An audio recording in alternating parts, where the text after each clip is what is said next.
how to predict the market using candlestick patterns.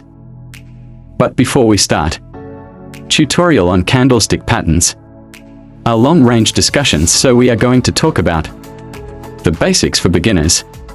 If you wish for this topic to be continue, kindly type continue on the comment section.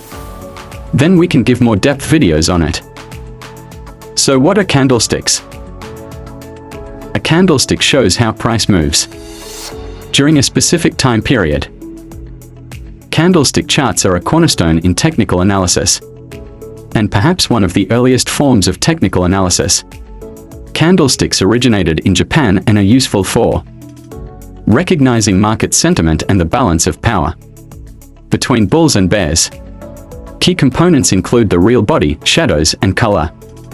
Understanding bullish and bearish patterns helps predict short-term price movements. Candlesticks offer visual and analytical advantages over other charts types. Due to their limitations, they are best used alongside other technical tools. Next, we are going to be discussing on the major candlestick patterns and how you can use them profitably. Thank you for watching. Don't forget to like and subscribe, please.